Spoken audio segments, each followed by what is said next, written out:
Boa tarde a todas e todos. Mais uma live que fazemos sobre as questões de Porto Alegre, sobre os ataques do governo Marquesan também à cidadania.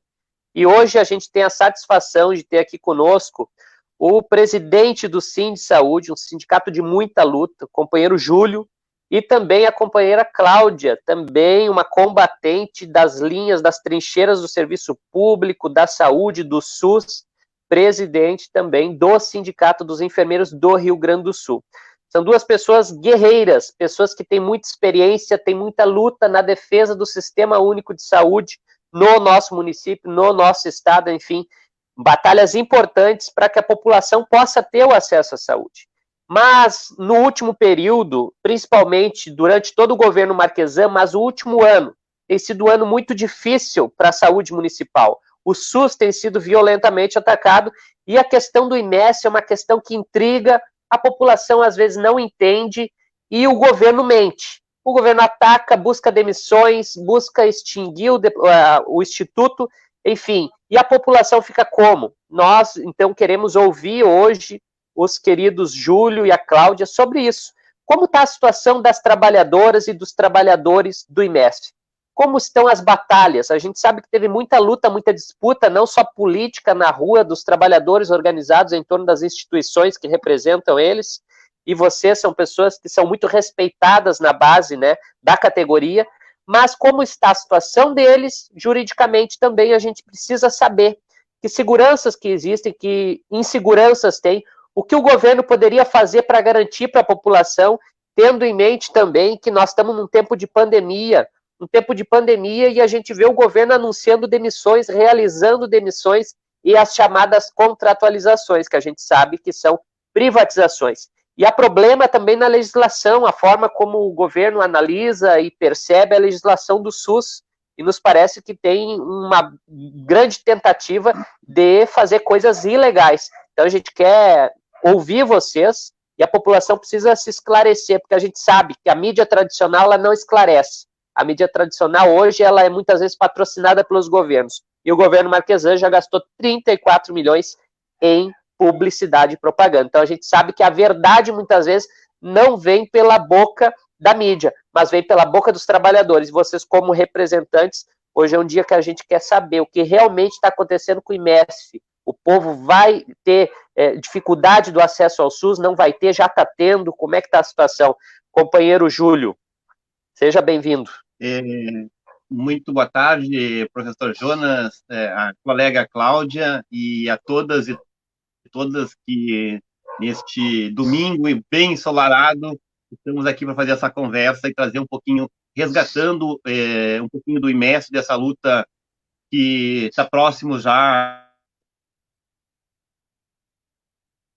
a se estender a mais de um ano e oxalá nos permite que a gente consiga chutar o Marquesan lá da Uruguai e botar alguém que realmente consiga entender a necessidade da saúde pública de qualidade e que os trabalhadores do IMS são amplamente qualificados para continuar desenvolvendo esse trabalho. Jonas, antes de mais nada, eu acho que é importante a gente trazer um pouquinho dessa nossa aproximação. Acho que é muito simplório a gente dizer que somos trabalhadores da saúde e que, por conta disso, simplesmente estamos no sindicato. Eu acho que a gente tem que ir mais além, né? Eu e a Cláudia temos algo que nos une bastante, que é a saúde coletiva. Nós tivemos a possibilidade de cursar na Universidade Federal do Rio Grande do Sul, eu concluí em 2016 a graduação em saúde coletiva, e um curso que é muito, muito focado no Sistema Único de Saúde. Então, antes de a gente ter essa luta toda com os trabalhadores, a gente também tem posso dizer, Cláudia, essa paixão pelo Sistema Único de Saúde, né? Então, quando a gente faz essa luta pela atenção básica, pelos trabalhadores da atenção básica, é claro que é pelos trabalhadores, mas também pelas comunidades. Eu tive a oportunidade de estagiar na unidade Graciliano Ramos, conhecer de perto o trabalho dos agentes comunitários, dos técnicos, enfermeira, médico, de uma equipe da atenção básica e ver as dificuldades que cada um desses trabalhadores enfrenta e tudo que eles fazem para conseguir entregar o máximo possível dentro do mínimo que eles entregam para fazer saúde pública de qualidade. Então, isso nos deixa muito tranquilo para fazer essa fala com relação à atenção básica e aos seus trabalhadores, né? Lamentavelmente, a gente tem lá no dia 19 de setembro uma notícia extremamente desagradável, que é o Marquesan indo a público dizendo que não havia mais nada, detalhe, não havia mais nada juridicamente para que se mantivesse o Imécio. Perceba que nós provamos a ele que ele, lá naquele período, estava mentindo, porque existia muita coisa para fazer, inclusive não se fez mais, não se foi mais além, porque ele retirou os embargos do município para poder demitir os trabalhadores do IMES. E aí fica muito claro que tinha algo por trás disso, e isso tudo a gente vai tá conhecendo no decorrer do período, né, dessa luta toda que a gente faz com os trabalhadores do IMES, e por conta disso nós travamos uma grande luta. Então nós tivemos duas greves que foram organizadas pelos trabalhadores, foram 2 greves de 3 dias, nós sempre tivemos a preocupação de não deixar a população completamente desassistida, então nós fizemos 3 dias, trabalhamos 2 dias, fizemos mais 3 dias, né? Mas o que mais o mais importante desta luta foi o trabalho que os profissionais da atenção básica criaram no primeiro momento, né? O primeiro foram mais de 3 mil entre trabalhadores e comunidades que foram até a Câmara de Vereadores para efetivamente protestar e dizer da indignação da saída dos trabalhadores do IMES.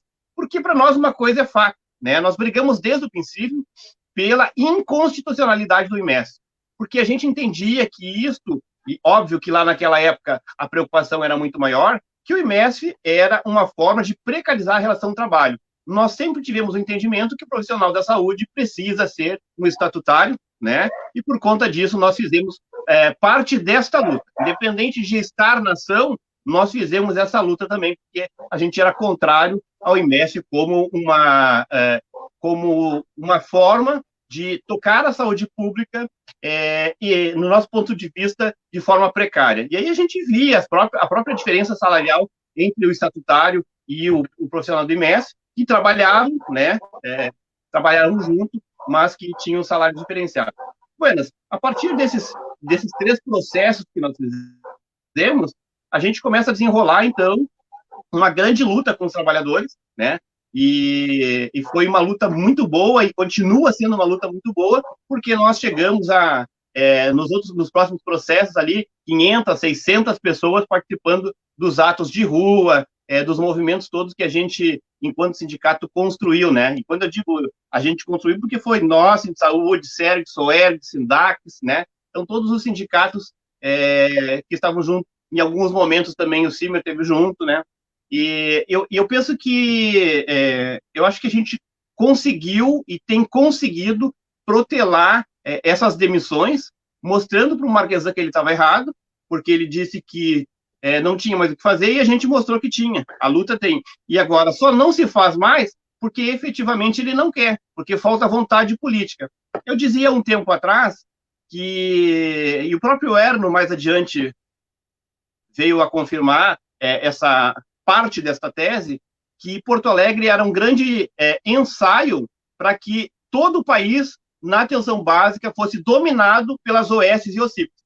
OS e OCIPs que a gente sabe que, por exemplo, aqui no Rio Grande do Sul, não tem uma que tenha dado certo, né? Não tem. Tá? Eu desafiei inúmeras vezes o secretário da Saúde, pedindo para ele que apresentasse uma OS aqui no Rio Grande do Sul que tivesse dado certo, e ele não, em momento algum, ele conseguiu trazer nenhum.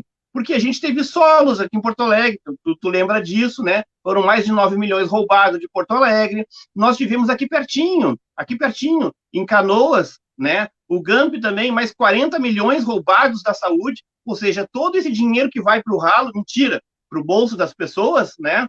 É justamente porque o gestor público não quer fazer a gestão da saúde pública, né? E aí, então, por consequência disso, a gente tem essas OS todas, e essas duas aí são as que a gente tem mais em mente, mas tem outras tantas. Tem o ISEV, que teve aqui em Porto Alegre, começou lá no Vila, quase quebrou o Vila e foi embora, depois, mas continuou no interior. E aí tem outras tantas aí que vão... Aqui em Canoas também tem São Miguel, aqui no Beneficência teve uma outra, agora não me recordo o nome, mas são inúmeras que atuam na área da saúde e elas simplesmente quebram o hospital e vão-se embora, e vida que segue os trabalhadores que ficam para pagar a conta, né? Essa é a grande verdade. Mas, pois bem, a gente vê, então, nessas lutas com os trabalhadores já desde setembro, e a gente vem produzindo aí muitos movimentos políticos e, por óbvio, jurídico, né? Em dezembro, a gente tem o primeiro processo que iria demitir os trabalhadores, aí, então, nós entramos com a ação, porque a gente tinha toda uma programação política para fazer, as ações políticas e também ações jurídicas, que culminou, então, na liminar, que diz que até o dia 10 de janeiro, né, não haveria nenhuma demissão. Eles conseguiram reformar no tribunal, tiveram, então, uma decisão que diz que o trabalhador que efetivamente quisesse sair, tivesse comprovação de emprego, poderia, então, ser demitido. Aí foram emitidos os primeiros avisos, né, e nós, então, tivemos, mais no dia 10, uma nova audiência, e nessa audiência saiu, então, a determinação do juiz para que, havendo a necessidade da demissão em massa, haveria que acontecer a negociação com os sindicatos. E de lá para cá, nós viemos tentando produzir uma negociação no Tribunal Regional do Trabalho, muito bem conduzida lá pelo desembargador Rossal, né?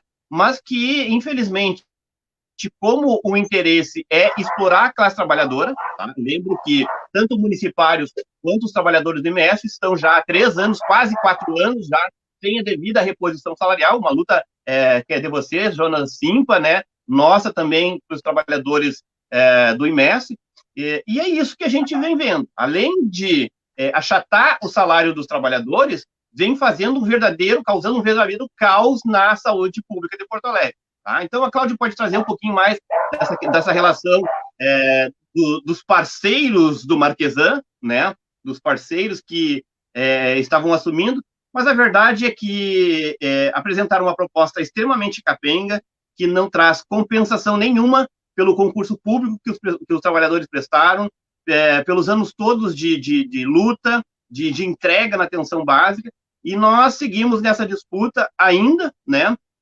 Saíram já, a gente acredita em torno de uns 20, 25% dos trabalhadores devem ter saído já, né? Mas saíram porque manifestaram interesse, né? A grande massa dos trabalhadores segue na luta com a gente e nós, enquanto tiver força, os trabalhadores estiverem interessados, nós seguimos nessa luta.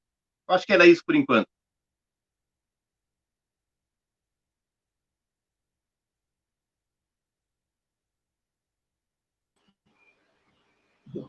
Assim, ligar o microfone. Isso. Vai lá, Cláudia. Bom, completando ali o Júlio, dizer que o Júlio é bem mais novo do que eu, né? Então, a minha paixão pelo SUS é lá da 8ª conferência já. Então, acho que a gente tem um certo bagagem, assim, de lutar por esse sistema, né? E o prefeito Marquesan, na realidade, ele veio nessa contramão aí da história, e diga-se de passagem, não foi por falta de vontade dos sindicatos de negociar com o prefeito. A gente tentou várias vezes conversar, e ele várias vezes nos fez uma... Eu acho assim, foi até desrespeitoso na maneira como ele nos fazia de bobos mesmo, né? Nós tivemos mediações, que não só nós, o tribunal também, nós tivemos mediações que era a mediação seguida do acordo também, e eles ficavam na porta, e aí eles não entravam na mediação das demissões para entrar na outra mediação que era do acordo. Então, era coisa de... É surreal o que tem acontecido em Porto Alegre, além do assédio aos trabalhadores em relação a ser demitido. O grau de estresse desses 1.840 trabalhadores, o adoecimento mental A gente já perdeu, que a gente saiba, 2 colegas já foram a óbito, né?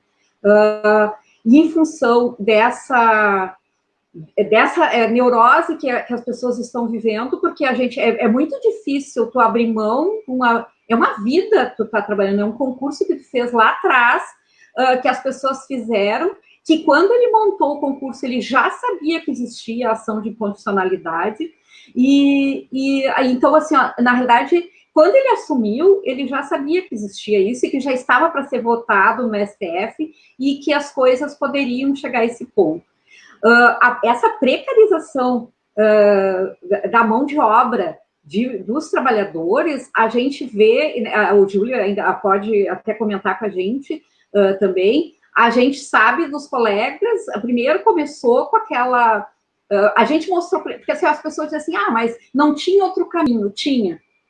A gente mostrou para ele que ele podia botar o saúde na hora, porque ele vinha com o argumento que se ele não implementasse o saúde na hora, ele poderia perder recursos. A gente mostrou que com os funcionários que ele tinha no IMESF, se ele tivesse vontade política, tá, de fazer realmente saúde pública em Porto Alegre, ele poderia implementar o saúde na hora, não perder o recurso e não precisava fazer o que está fazendo com os trabalhadores. O problema é que ele não tem essa vontade política. O problema é que ele quer rifar, como ele já rifou, a cidade com os 4 parceiros, né? E entregar, ele fez esse território, né? Dividiu os territórios entre os parceiros e é dessa maneira que ele acha que vai terceirizar a saúde. O problema é que ele mascara muito o que está acontecendo hoje com a saúde pública de Porto Alegre.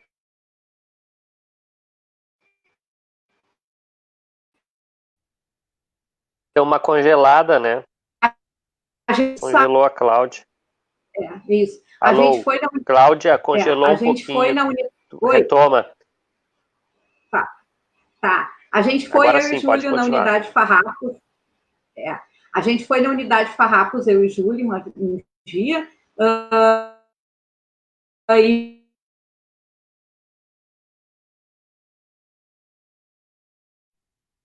trancou de novo. Aqui para mim tá trancando. Para ti tá trancando também, Júlio? Tá trancando também, né? Cláudia, retoma ali para nós. Vocês foram os 2 na unidade de saúde Farrapos. Exato. Aí nós chegamos lá e o Frank foi junto e foram todos eles e a gente disse para ele como ele poderia fazer e eles não ouvem. Na realidade, ele já tem aquele projeto, ele disse que não podia trabalhar com RH misto, que ele tinha que trabalhar com RH exclusivo de cada entidade. Só que o que ele está fazendo? Ele está amontoando profissionais em unidades e esses profissionais chega a ter 4 dentistas para uma cadeira. E então, aí ele chega nas mediações e ele não aceita ele chega com os dados que tu não tem como comprovar. Ele chega dizendo que ele tem, aumentou o número de consultas, aumentou o número de pessoas atendidas, aumentou a satisfação das pessoas, só que ele não prova isso. E é óbvio que aumentou o número de consultas, porque uma unidade que não tinha médico agora tem 4. Uma unidade que tinha uma enfermeira tem 2. Entende? Esse tipo de atendimento que tem... Só que isso não é provado, ele não tem como comparar dados. Então, assim, ele trata as pessoas como se as pessoas fossem umas ignorantes. Então, para a gente que fez saúde coletiva, que trabalha com dados, a gente sabe que as coisas não caem do céu. Até que a gente chega na mediação do dia 22, que aí ele faz essa proposta ridícula que ele fez, que foi a proposta... Ele chegou primeiro com a proposta que era abril, maio, final de maio ele já ter demitido todo mundo, né? E os agentes de saúde, ele queria manter só 50%, 1 por unidade. A gente não concordou, o Ministério Público do Trabalho, então, fez uma contraproposta de ser 1º de junho, 1º de julho e 1º de agosto, com um aviso prévio de 30 dias. E a gente disse que, sem consultar a categoria, nós não poderíamos tomar uma decisão desse quilate sem falar com a categoria, até porque os nossos estatutos nos engessam, né, e a gente não tem como fazer isso. o nosso estatuto não permite consulta eletrônica e a gente, em função da pandemia, não podia fazer essa consulta. A gente acabou fazendo a consulta eletrônica com a autorização do desembargador.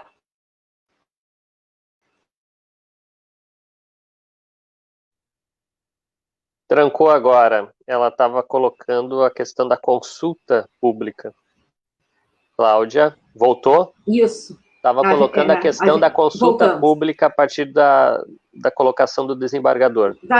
E aí a gente, depois do dia... Aí a gente é surpreendido no dia 23 com uma comunicação interna no IMESP que os vales alimentação não iam ser pagos, só iam ser pagos para os profissionais no dia 6, que era a data da outra mediação.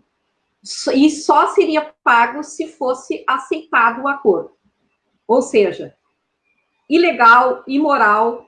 Se não é ilegal, é imoral. Né? É um assédio registrado, né? Quase com assinatura registrada em cartório. Ele queria induzir as pessoas a aceitar o acordo.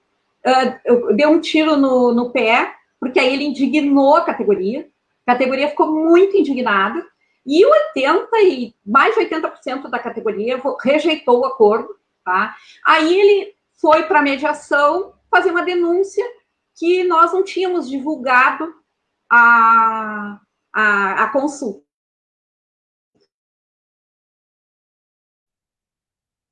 Júlio? Alô, Júlio? Liga o teu microfone aí para nós. Alô? Opa, estamos dentro. Cláudia. Oi. Isso. Voltamos.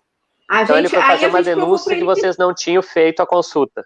Exato. Não tinham divulgado. E aí a gente provou para ele que se nós não tivéssemos divulgado, a gente não teria aquele número de questionários respondidos, né? Então, mas é um grau de assédio tão grande que ele não respeita nenhum dos ministérios, ele não respeita o controle social e agora, por último, ele não respeita nós estamos sem acordo, né? Porque o nosso acordo coletivo de trabalho não foi renovado e na falta do nosso acordo coletivo a gente segue a convenção do Sindiospa e ele não está seguindo a convenção do Sindiospa. Então, a gente já denunciou, a gente já oficializou eles, eu precisei liberar os meus delegados essa semana, e eu não pude liberar com ofício de retorno dizendo que nós não temos mais acordo com eles. E aí eu acho que é uma nova luta que vai vir por aí, porque ele não está reconhecendo. Né? Então, isso é uma coisa que a gente está vivendo no dia a dia. Agora, o que está me deixando mais preocupada é que, assim, as pessoas estão passando fome. Literalmente, as pessoas estão passando fome. Então, assim, tu trabalhar no meio de uma pandemia, que tu tinha que estar com a mão de obra, que já está estressada, que já está com medo, em função da resistência que tem que ter, as pessoas estão sem vale alimentação, tendo que mendigar para poder chegar ao trabalho. Então, isso é muito... chega a ser desumano, né? E aí a gente está de mãos... Né? A gente está entrando, é claro, judicialmente contra isso, mas a gente sabe que demora um prazo, e ele pinta de bom moço, né? Porque ele está conseguindo ter uma gestão de crise tranquila, e a imprensa meio que fecha os olhos um pouco para essa questão. Então, eu acho que, para começar, era isso, assim, Jonas.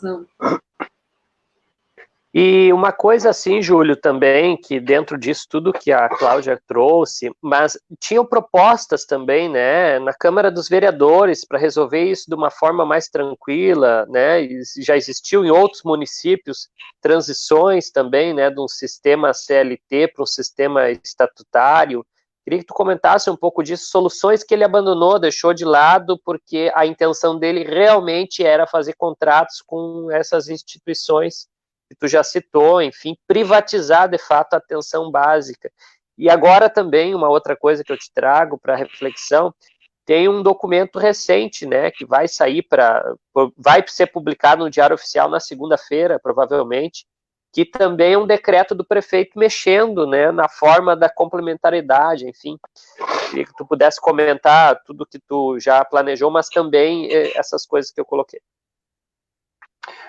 Então, Jonas, a gente fez nesse processo todo que já perdura aí já 6, 8 meses, mais ou menos, né? Nós tivemos inúmeras caminhadas na Câmara de Vereadores, Ministério Público, Justiça do Trabalho, Tribunal Regional do Trabalho, e o mais interessante foi a proposta que foi criada na Câmara de Vereadores, né? E a gente, desde o princípio, a gente vem dizendo, a Cláudia há pouco lembrava, nós trouxemos mais do que uma possibilidade de solução para a implantação do Saúde na Hora, sem a movimentação dos trabalhadores.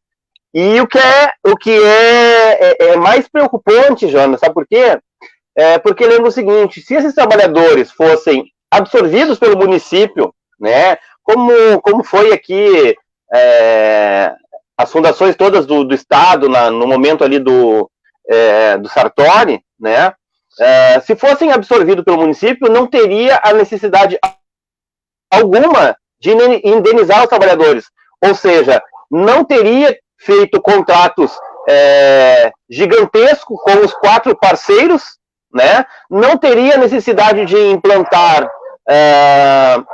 deixa eu lembrar aqui, não teria necessidade de indenizar os trabalhadores do IMES, simplesmente absorveria eles em cargo e extinção no município, né?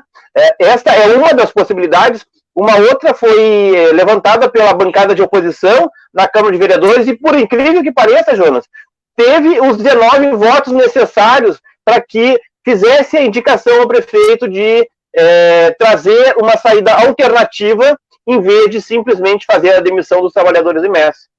E perceba o seguinte, a todo momento eles informavam que os trabalhadores do IMES faziam greves e paralisações e prejudicavam a comunidade. Ora, os trabalhadores do IMES nunca fizeram uma greve que realmente fosse tão espontânea e tão necessária quanto essas de agora.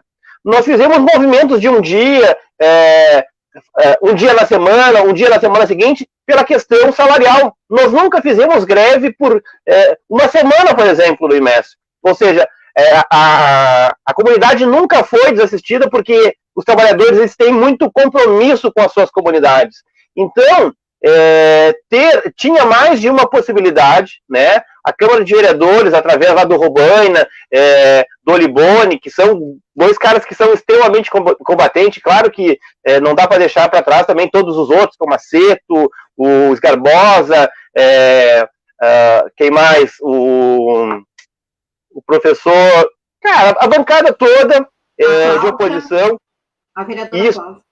A Cláudia, a bancada toda de oposição, né? Infelizmente, Jonas, eu devo dizer que os pastores, eventualmente, apoiam os trabalhadores do IMES, apoiam os trabalhadores da saúde e, eventualmente, eles ficam em cima do muro e, eventualmente, caem para o lado do Marquesan, como foi o caso da votação do projeto dos agentes comunitários de saúde e agentes de combate à endemia.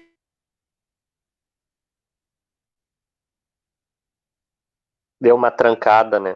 Deu uma trancada no Júlio aí. Vamos ver se retoma. Ele estava falando do projeto de lei, né? Que foi aprovado, né, Cláudia? Puder ligar teu microfone, Cláudia? Estou ligando. Eu vou... Liga ali. Voltou. Tá trancando o Júlio aqui. Vamos ver se o Júlio entra de novo. Ele estava comentando, né?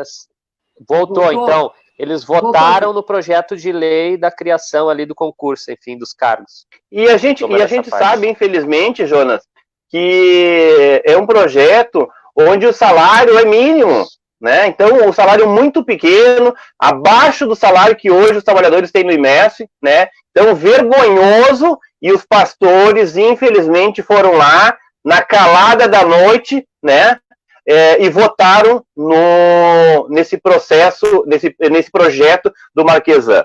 Buenas, a gente apresentou várias possibilidades, né? A Cláudia lembrava há pouco, e infelizmente o que a gente vê é uma vontade política de acabar com o sistema único de saúde, principalmente na atenção básica, né?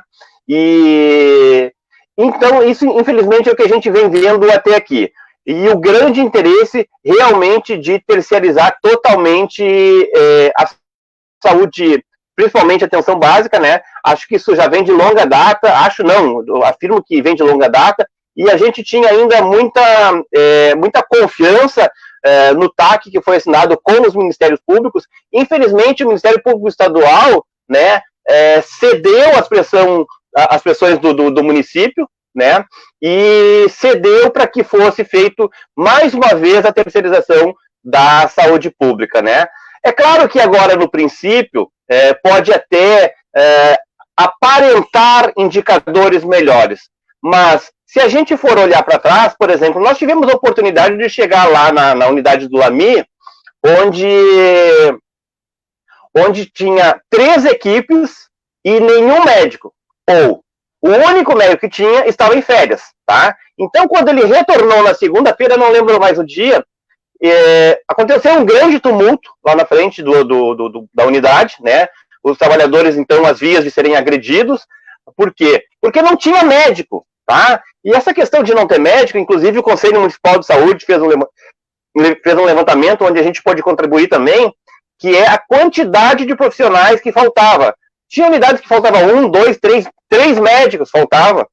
E aí, os caras querem simplesmente fazer um comparativo de produção de quem está agora fazendo a gestão nas unidades de saúde e como era feito antes.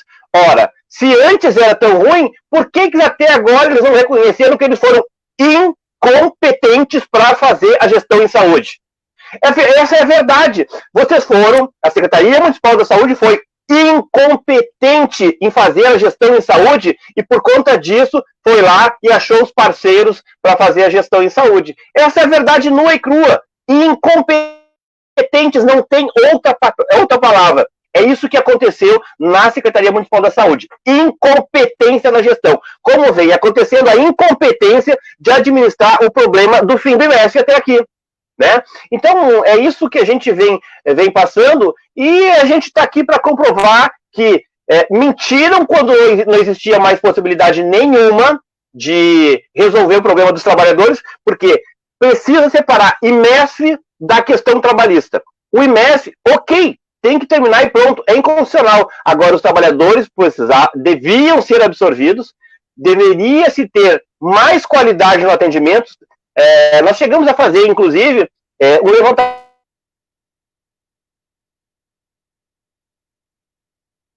Trancou de novo. Então, o Júlio estava falando que, segundo o Supremo Tribunal Federal, o IMESF foi dado inconstitucional, então tem que encerrar.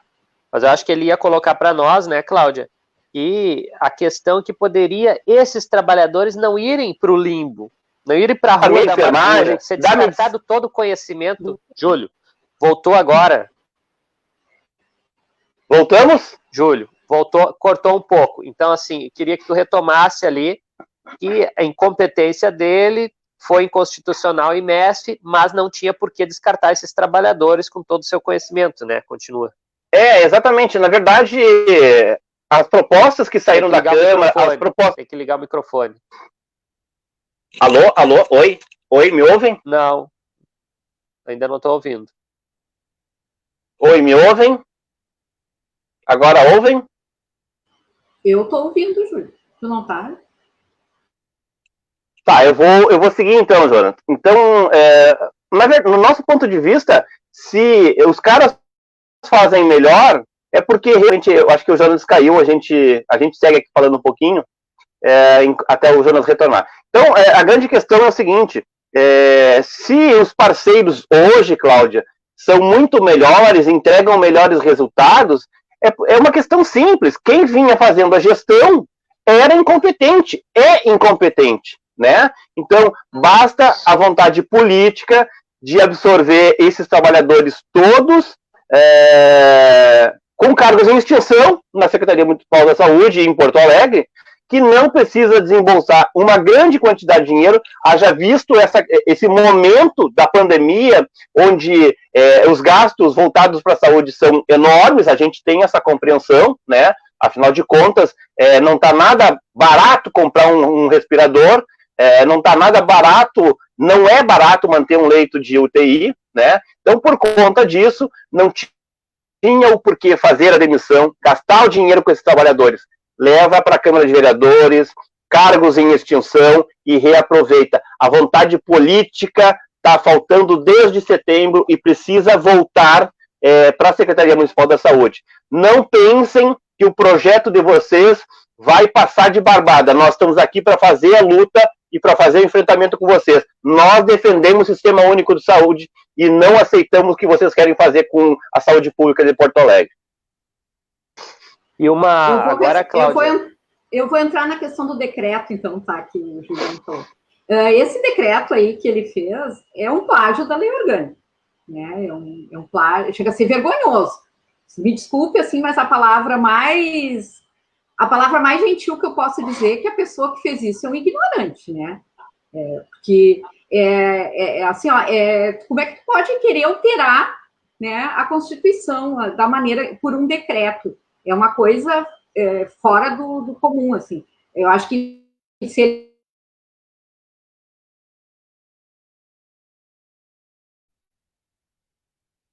Trancou um pouquinho aqui, vamos ler um comentário enquanto volta a Cláudia. Como que a Prefeitura faz a criação de uma empresa inconstitucional e a Câmara de Vereadores aprova a criação desse instituto? Agora simplesmente querem que a gente pague pela burrice deles. Cláudia, voltou? Então retoma ali que tu estava falando do decreto. Não, ele vai ser publicado e a gente vai ter que buscar, a gente já está meio que, vamos ter que buscar alguma questão jurídica, né, para derrubar, né, é inconstitucional, é uma coisa que não tem como tu levar adiante esse decreto, porque ele é um plágio da lei orgânica, tu não pode, não existe complementaridade no SUS que não seja no fim e não no que é imediato. Então, chega a ser ridículo, tu lê aquilo ali, para quem fez saúde coletiva, como eu e o Júlio, a gente começa a ler e começa a rir, porque é tanta infantilidade.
Júlio, liga aí para nós teu microfone. Tá me ouvindo, Júlio? Sim, ouço. E a Cláudia não tá falando? A Cláudia não retornou ainda, acho que caiu a internet dela. Tá. Então daí tu pode retomar essa parte que ela estava falando. Pois nós tivemos o conhecimento do decreto do Marquesan, que saiu agora no dia 15, nós tivemos a informação dele ontem ainda, né, e não foi possível ainda se apropriar a respeito do conteúdo, né. Então, pelo que a gente inicialmente percebeu, né, eu sinceramente, ele, no meu ponto de vista, ele copia parte da lei de criação do SUS, né, e implementa ali que a questão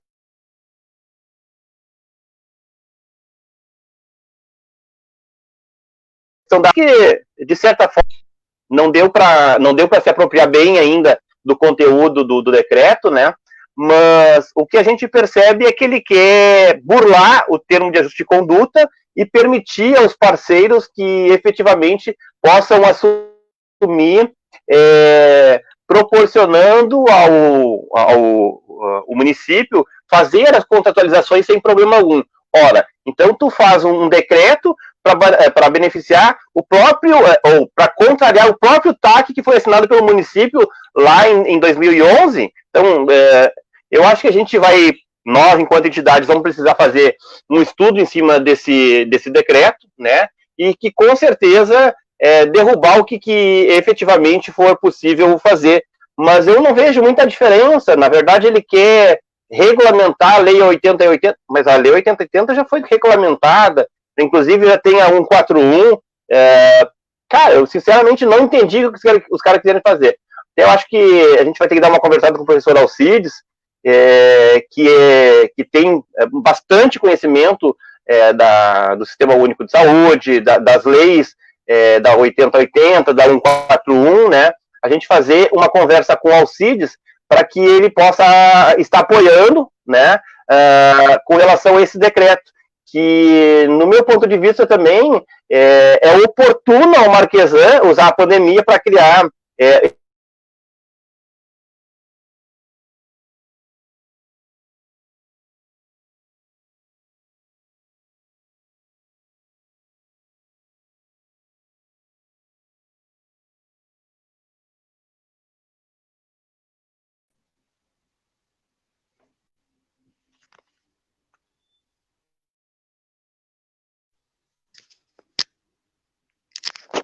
esse decreto. Eu acho que voltamos. Eu resolvi ir pelo celular, que aí é 4G, né? Melhor.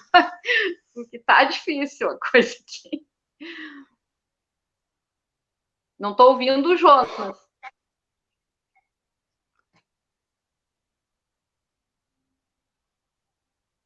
Não tô ouvindo o Jonas. Jonas, o teu microfone. Tá me ouvindo agora? Sim, ouvindo. Então, o Júlio estava, até a parte que eu ouvi, acho que foi que ficou no ar, que daí caiu todo mundo agora de novo, foi que o Júlio estava colocando que ele usa da pandemia para estabelecer mais privatização, mais ataque à legislação. Exato. E eu acho também, não, além de tudo isso, assim, ó, nós em plena pandemia, e é claro que com tudo acontecendo, porque é em todos os níveis, né, tanto nacional quanto estadual, federal, mas assim, ó, por exemplo, nós estamos em plena campanha de vacinação, as coisas são muito pensadas, é aquela coisa do laboratório, né, as coisas são muito pensadas. O que ele planejou lá? A gente vai precisar atender essa população na campanha de vacinação.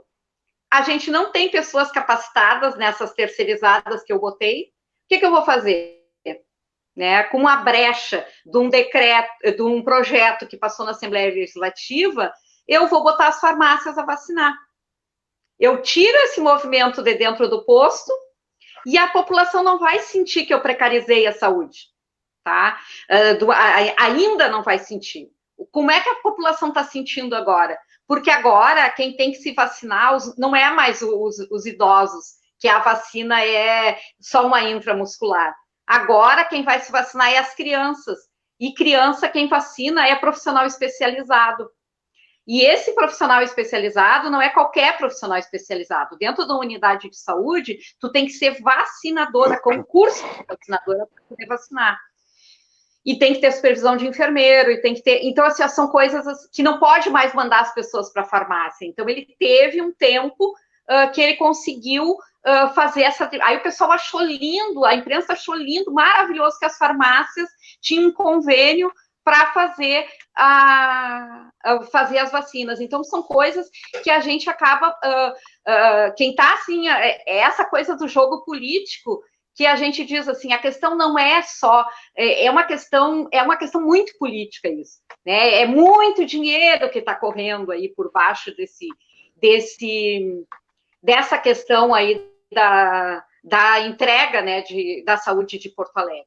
E realmente, eu vou te dizer assim, para dizer para vocês, ele nunca imaginou que nós íamos resistir por 8 meses. Né? Eu sempre digo isso para o Júlio, assim, ele nunca imaginou, ele achou que no dia 21 de setembro ele ia dar a facada final e todo mundo ia sair e ia aceitar, dando graças a Deus, o emprego nessas terceirizadas e ia sair, né? Tanto que ele ainda teve a cara de pau de assediar os profissionais para treinar capacitar esses colegas que chegaram.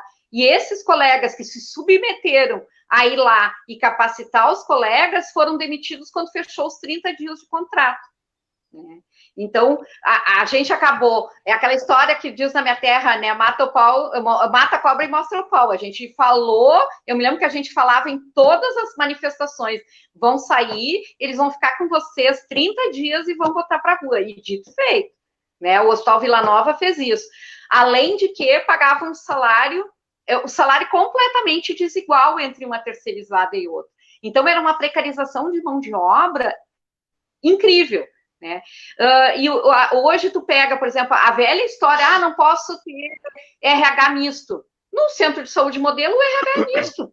Trabalha com todo mundo, nível estadual, federal e municipal. E hoje, no centro de saúde modelo, quinta-feira eu ainda estava recebendo reclamação, tu tá com vários colegas afastados porque são do grupo de risco, e tu tem 2 pessoas só, sendo que ali é referência de vacina.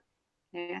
E então, as colegas não têm como trabalhar, porque aí se tu tá na sala de vacina, essa questão técnica que a gente coloca, que não é qualquer questão técnica. A gente fez uma denúncia, né, pro Corém lá, porque assim, quem está na sala de vacina, ele não pode quebrar o galho na sala do curativo, porque é contaminado. Então, a gente não pode vacinar e fazer curativo. A gente não pode se virar em 1000. A gente tem que... Quem está na sala de vacina não vai para a sala de curativo. E aí, tem colegas na sala de vacina, a sala do curativo, ela está desatendida. Então, são detalhes técnicos que só quem faz saúde e com qualidade conhece. Não é qualquer profissional que faz isso. Então, e eu acho assim, uma arrogância muito grande, sempre foi arrogante, né, o secretário de saúde, ele, inclusive, numa das reuniões que a gente teve com ele não se dirigia a gente, ele se dirigia ao único médico que estava sentado na mesa. A arrogância é tão grande do Pablo que ele tem essa empáfia dele, né, essa petulância, a mesma petulância que eles têm agora de fazer esse decreto. Porque é uma petulância tu querer plagiar uma lei orgânica. Então, é uma coisa assim, é fora do real, é surreal. Agora, eu acho que a gente tem coisas diferentes para resolver agora, que é a questão do não cumprimento da Convenção de OSPA. Eu acho que a questão do Vale Alimentação é uma questão que é urgente, urge, porque os colegas estão indo trabalhar, e é ilegal, porque enquanto tiver uma pessoa que não pediu demissão ou que não foi demitido porque ele não derrubou as liminares ainda, essas pessoas têm que seguir recebendo Vale Alimentação. Então, a gente tem que ver isso urgentemente, tá? Porque trabalhar em partes, né? Porque a gente está tentando ver das coisas mais urgentes, né? A colega está lembrando ali a respeito da vacina da BCG. É isso? Eu queria fazer uma fiscalização para ver se nessas unidades que foram assumidas pelos terceirizados, essas profissionais que estão em sala de vacina, elas têm curso para aplicar BCG. Porque tem muito poucos profissionais no estado que são capacitados para fazer BCG. Aqui no meu município onde eu trabalho, a gente tem a maior dificuldade de colegas que apliquem a BCG, porque hoje não estão mais formando profissionais para aplicar BCG, porque tu não tem onde fazer a parte... Então, são muito poucos profissionais que são capacitados para fazer BCG. Então, como é que esses profissionais estão nessas terceirizadas hoje aplicando vacina? Né? Porque será que os profissionais fizeram o curso da segunda da Secretaria Estadual de Saúde para terem... que não é um curso qualquer, são 360 horas para ser um vacinador normal. E se tu for ser aplicador de BCG, tu tem que aplicar 1.500 doses de BCG. Tu tem que testar em 1.500 pessoas para poder ganhar o título. Então, não é... Eu, por exemplo, sou vacinadora e não sou vacinadora de BCG. porque eu não fiz a capacitação. Eu tenho curso teórico e não tenho a capacitação prática, porque na época se cancelou a prática porque tu não tem onde testar. Então, isso são coisas técnicas que eu queria ver, eu queria entender. A gente hoje não está aberto para ir nas unidades para poder fazer essa fiscalização, mas era muito interessante de descobrir. E uma coisa que agora, vocês me corrijam se eu estou errado, mas ele parece que nos contratos que está realizando com esses hospitais, o salário de médico sobe e dos outros cargos diminui. Confere isso, Júlio? É um modelo médico centrista que ele está trazendo, enfim? Assim, ó, na verdade... A gente regrediu.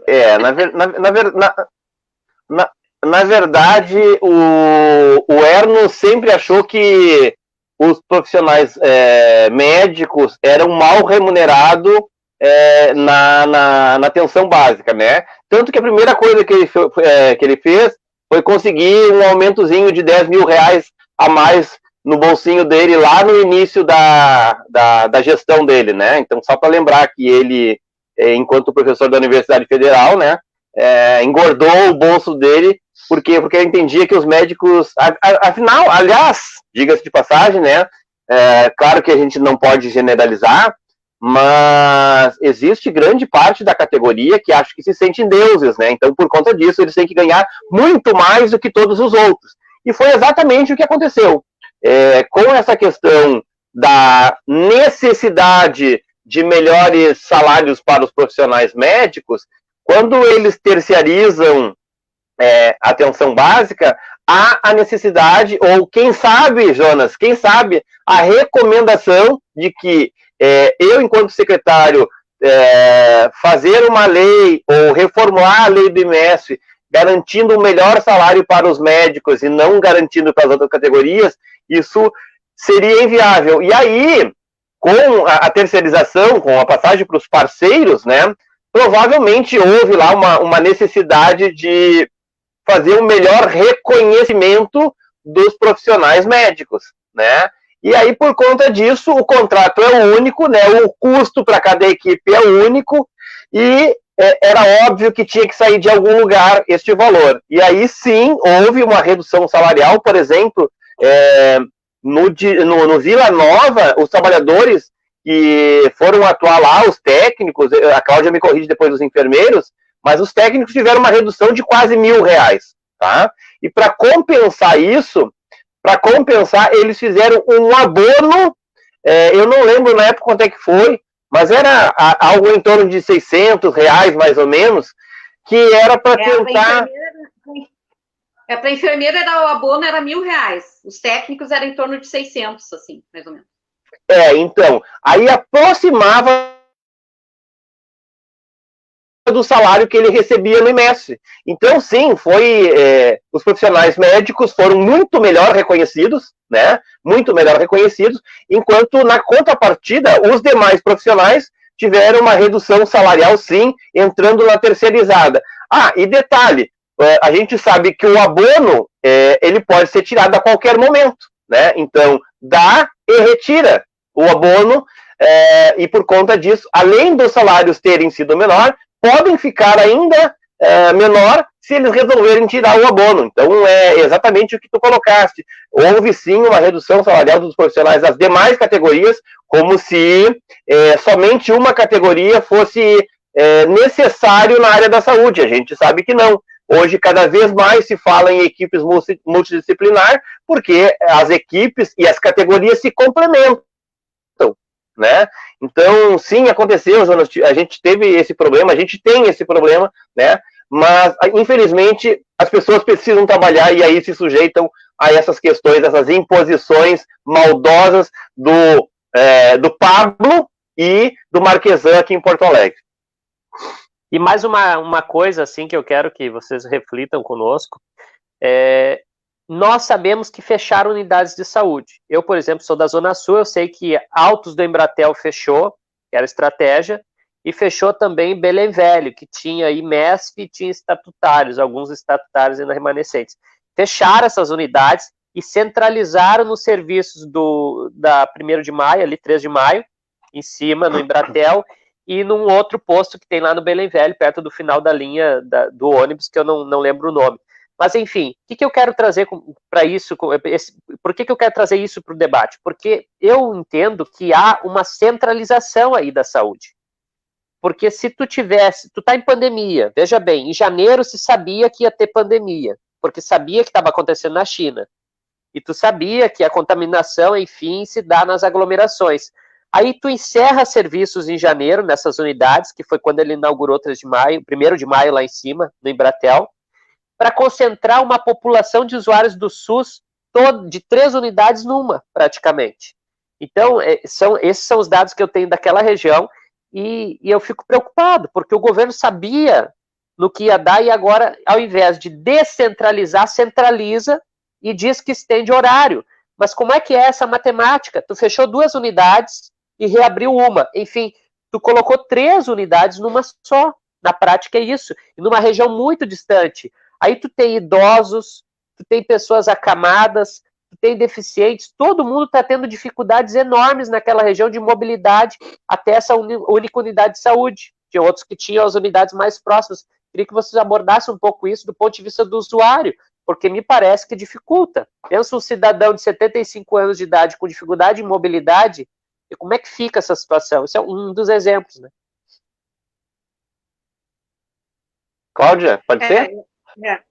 Pode ser. Não, na realidade, Jonas, isso a gente até denunciou na única reunião que a gente teve com o debochado do Pablo lá, e ele disse que não, que ele estava fechando para arrumar as unidades e tal, e que a população tinha sido consultada, aquela coisa toda. Que a gente sabe que não é verdade, né, e que ele queria mesmo era precarizar. Agora, a gente também sabe que é tudo uma política nacional, né, desde quando saiu a nova PNAB, né, as unidades puderam ser maiores, o número de territórios, o número de famílias atendidas por unidade poderia aumentar. Então, faz com que é um efeito cascata, na realidade, né? Então, quando eles aprovaram a PNAB e a gente denunciou, a gente diminui o número de agentes comunitários de saúde, né? A gente tem uma questão bem importante, que é a questão dos territórios, que eles são adscritos, mas eles têm uma área maior, né? E tem essa questão do número maior de pessoas que podem ser atendidas pelas equipes. Então, isso faz com que tenha essa facilidade. Mas a gente já denunciava lá naquela reunião que que a gente estava tendo um alto índice de absenteísmo na sala de vacina, por exemplo, das mães não levarem as crianças porque não tinham dinheiro, porque tinham que pegar um ônibus para ir até a unidade de saúde. Aos idosos que têm problema de ser acamado, não tem como serem atendidos, as pessoas com dificuldade de locomoção, as próprias gestantes, a gente sabia, né, que tem pessoas que não têm como ir tem que fazer no mínimo 6 consultas de pré-natal, e aí como é que tu vai fazer pré-natal se tu tem que pegar um ônibus, que com essa passagem caríssima que a gente tem, né, para ir até as unidades de saúde. Então, eu sempre digo assim, ó, foi tudo muito, eles pensaram tudo muito bem, são vários tipos, várias questões que culminaram com a questão do IMES, assim. E eles, claro, que facilitaram para algumas unidades para poder implementar. Então, eles começaram essa precarização para dizer, não, lá na unidade que eu abri, que está a terceirizada, lá tudo acontece, é terra de Alice, né? Tudo maravilhoso, tudo flui, as pessoas são felizes, né? A própria fala do Marquesan, né, assediosa, dizendo que nós tratávamos a população como gado, é uma coisa que é irreal tu vir isso do governante da cidade tratar os profissionais de saúde dessa maneira. As pessoas que gerou, né, aquela revolta toda, e a gente sabia que isso não ia acontecer. Só que aquela coisa, tanto tu vai para a mídia, né, dizer que o atendimento está melhor, que a população também acaba comprando essa ideia de que o atendimento é melhor. Só que a gente sabia né? Desde a época lá de quando começou aquela história de vamos abrir os postos até as 8 horas, aí a gente falava até as 10 horas, né? Que a gente falava da questão da segurança dos profissionais de saúde para sair às 10 horas da noite, a gente falava da falta de vínculo que a população ia perder em função de que atender mudava, não, mas a gente vai puxar profissionais de outros lugares para vir para cá. A gente falava na questão da falta de vínculo, a gente falava na questão da falta de estrutura nos postos para atender, por exemplo, casos de urgência, porque não é na atenção básica que a atenção básica não foi feita para isso. A atenção básica não foi planejada para fazer esse tipo de atendimento.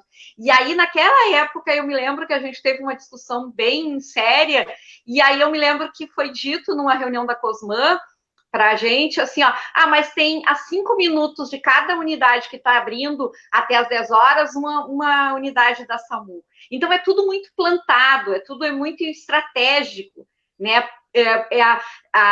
O fim do sistema único, ele é muito planejado por essa gente. O que eles não contavam era com a pandemia. Aí a pandemia chega e mostra que o único ente, né, que vai atender a pandemia e a população é o Sistema Único de Saúde. E aí a gente consegue, se depender de outro ente que não seja o Sistema Único de Saúde, a população vai ficar desassistida. Então, é isso que mudou, né, no planejamento todo aí. Né? E o único prefeito, na realidade, que não está entendendo a importância de fazer saúde pública é o prefeito Marquesan. Ele não está entendendo que não é o momento dele abrir mão de hoje 1.500 profissionais e deixar os postos à deriva dos entes que são hospitalares, tá? E que não estão conseguindo contratar nem para trabalhar na UTI do hospital, para atender o Covid. Como é que vão contratar para atender a atenção básica, que não é uma área que eles conheçam?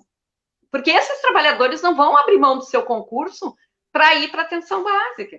Então, é uma questão que a população tem que saber. Eu acho que toda vez que a gente vê uma oportunidade, a gente tem que denunciar, porque eu acho que a gente tem que repetir isso várias vezes para chegar na população. Quero aproveitar para passar para o Júlio, para as considerações finais, e depois passar para a Cláudia. Camarada Júlio. Então, acho que a Cláudia traz bem essa questão que tu questionaste, que é a questão do fechamento das unidades, né? E, na verdade, tudo que a gente vem percebendo é realmente a destruição do Sistema Único de Saúde, né? Menos mal que eu acho que desta pandemia, eu acho que muito a gente aprende, né? Muito se aprende com ela, apesar de todas as dificuldades de a gente perceber quão frágil é o nosso sistema de saúde, né? E muito na lógica de enfraquecimento do serviço público de saúde. Agora, é este que está dando conta, né? É este que está dando conta, e se não está dando conta melhor, é porque já há bom tempo existe um esvaziamento das verbas, né? A própria emenda constitucional 95 vem retirando quantidades e quantidades de dinheiro do Sistema Único de Saúde, da saúde pública. E, pois bem, eu acho que o fundamental é que os trabalhadores tenham em nosso sindicato todo o compromisso de sermos transparentes e trazer para eles as verdades que são possíveis ser esclarecidas durante esse processo que nós fizemos e continuaremos fazendo. Nós continuaremos fazendo a disputa, né, com o Marquesan, continuaremos sim fazendo a disputa com o Pablo, tá? Porque se ele não percebeu, no nosso ponto de vista, quem destruiu a saúde pública de Porto Alegre foram vocês, tá? Marquesan, Pablo e Companhia Limitada, foram vocês que destruíram a saúde pública de Porto Alegre. Eu acho que a gente só não está pior porque houve muita resistência do SIMPA, dos movimentos sociais, do Conselho Municipal de Saúde, Conselho Estadual de Saúde, né, os sindicatos e os trabalhadores da atenção básica. Porque se não fossem essas pessoas, vocês já tinham destruído de vez com a atenção básica de Porto Alegre, já teriam passado, terciarizado, né, e quem sabe lá, bom, essa fala eu vou deixar para outra hora. Quem sabe lá não tinham arrumado uma forma de financiar as suas campanhas que logo em seguida estão aí pela frente. Eu acho que a gente segue nessa disputa, né, essa disputa pelos postos de trabalho, pelo reconhecimento do concurso público que os trabalhadores do IMES prestaram, pelo cumprimento também da emenda 51 lá para os agentes comunitários de saúde, e a gente está em um processo de recuperação, né, a gente contaminou com a Covid e tivemos alguns dias nada agradáveis, né, mas a gente segue nessa disputa pelos trabalhadores, pelos postos de trabalho e pelo Sistema Único de Saúde. É isso. Obrigado, Júlio, pela participação, e passo também para a Cláudia fazer considerações finais. Bom, eu queria agradecer, né, Jonas, essa oportunidade de mais uma vez falar em nome dos enfermeiros, né, do IMES, e posso dizer de todos os colegas do IMES, porque a gente até criou, a gente está quase ganhando o bebê, né, porque já faz 8 meses aí que nós estamos nessa luta aí. E queria dizer, principalmente, que faço das palavras do Júlio a minha ali em relação à emenda constitucional 95, que ela tira recursos do SUS, e aí agora a gente percebe que esse sistema, mesmo capenga, sem dinheiro, é o sistema que todo mundo está ali na tábua de salvação, esperando que ele resolva, né, os problemas, né. Vocês imaginem se ele tivesse recebendo recursos, o quão mais maravilhoso seria esse atendimento, e aquilo que a gente vem dizendo há muito tempo. E acho que a gente tem que, enquanto entidades que temos assento no controle social, a gente exigir que o controle social não peça mais uma recomendação só para revogar a emenda constitucional 95. Eu acho que as nossas entidades que têm assento no controle social, elas têm que fazer com que o controle social peça a revogação da emenda. Porque tu só fazer a recomendação fica por isso mesmo. Eu acho que tem que ser uma posição, inclusive foi uma das questões que foi, eu acho que foi uma das questões que mais foi colocada nas emendas da Conferência Nacional de Saúde, foi a questão da emenda constitucional 95. Então, eu acho que a gente tem que falar isso. A outra questão que eu gostaria, então, de agradecer a vocês e dizer, contem conosco, contem com os sindicatos, a gente está nessa época atípica, tá? Da gente faz as coisas um pouco à distância, a gente já está presencial lá no SERGS, em horário diferenciado, mas eu quero repetir uma coisa que o Júlio sempre faz quando faz as lives dele, assim, ó, o sindicato só existe em função dos trabalhadores que é a nossa base. Então, assim, a gente só vai poder ter força de reivindicação se vocês estiverem conosco.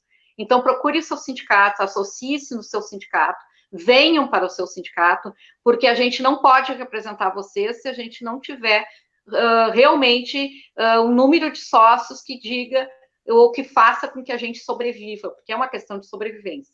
Então, venham para nós, venham, se associem, e para o Marquesan e para o Pablo, é só dizer assim, ó, vai ser 8 meses, 9 meses, 10 meses, e vocês vão continuar tentando, e a gente vai mostrar para vocês que a luta de vida é uma luta de vida.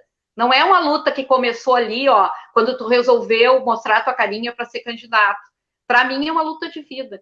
Né? Defender o Sistema Único de Saúde é uma luta de vida. Então, né, acho que é bem complicado tu querer agora fazer com que eu desista de uma luta de vida. Então, colegas, sim, venham, e é resistência o nosso nome. Obrigada.